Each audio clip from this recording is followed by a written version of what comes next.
Good afternoon everybody, welcome to another Transformers review. This time I'm going to review quite a new figure. In fact, it is Universe DROPSHOT. Now then, I wasn't really going to review any of these new figures, mainly because there's lots of reviews out there already, but to be honest, I actually really did like this figure. I liked it in its first incarnation, when, I can't actually remember the name actually, but I know it's part of the Cybertron line. Like I said, the name escapes me for the minute. But I did like this then.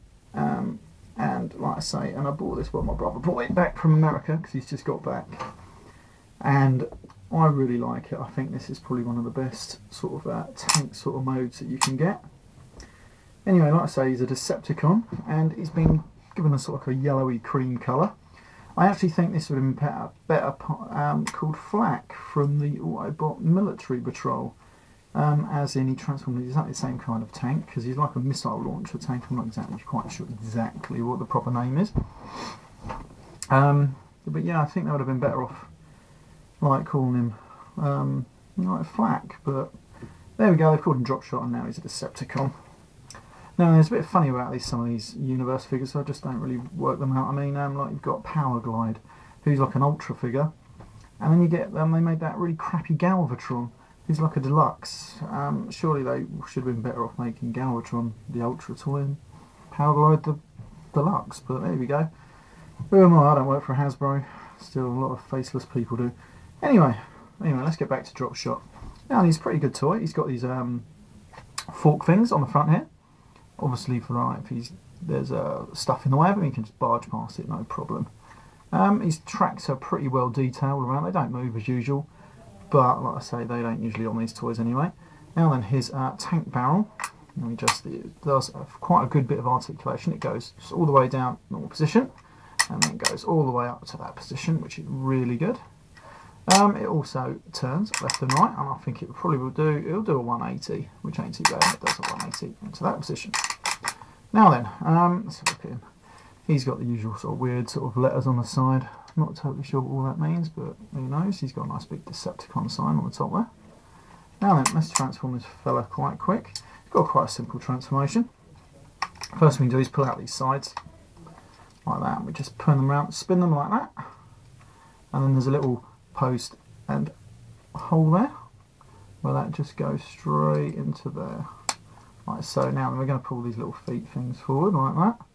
And then we're going to pull out these little green heels, but oh, they are tough, I'll tell you. Oh, there we go, nice and stiff joints. Now I think I pull that one a little bit too far back. Oh, not that one enough, I don't know. Oh, I don't know, we're just going to leave them there and see what happens. Alright, we're going to leave that there. Right, now then we're going to do the same with this side. Put it down, spin it around, and then just slot it into position. Now then, there we go. And now that is basically him halfway. There's his legs. We'll come back to those in a minute. Alright, now then, we start with the arms. Now then, we just split the barrel and then just rotate all the arms round to the side, and that is basically it now. There we go. Now then, he's got little hands in there.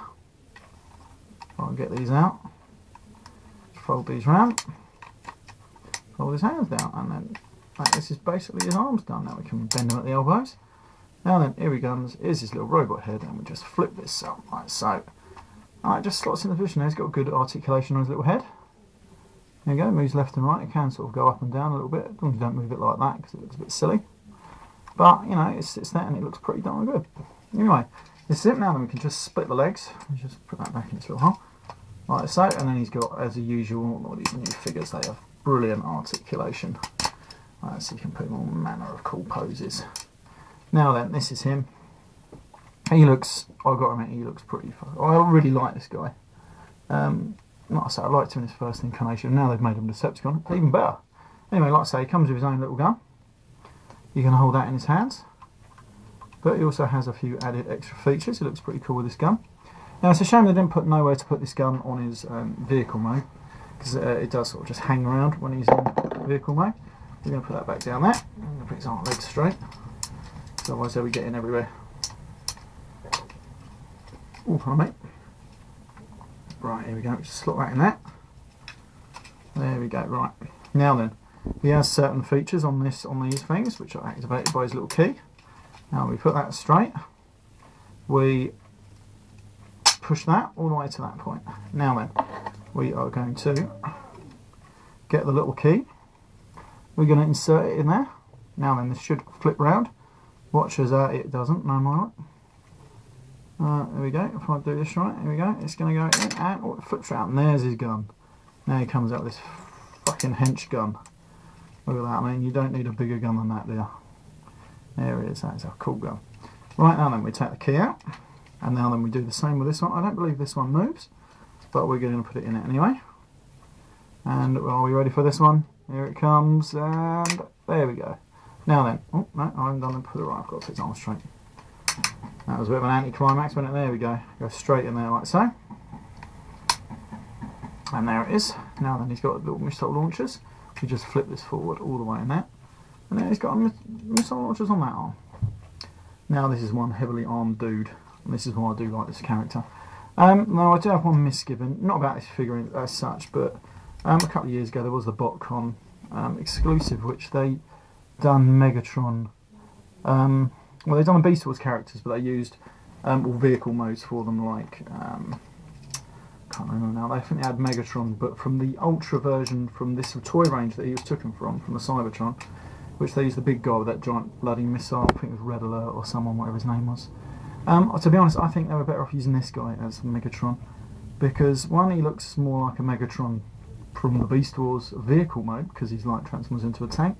And he's got these guns going on, just like Megatron had with his fusion cannon arms and everything like that. And he's got like these feet, which kind of look like the Tyrannosaurus Rex feet, you see. So I think they would have been better off using this guy, to be honest with you. But, there we go. What can we do? So there we go. Maybe they just wanted a higher price point toy to use, I don't know. Anyway, I'm going to wrap up this review then. This has been Graham and DROPSHOT. Now, I might do a review in a couple of days or a couple of weeks, whenever I can be bothered, of the Universe Sideswipe and Sunstreaker, because I bought Sideswipe the other day, and he's pretty darn cool.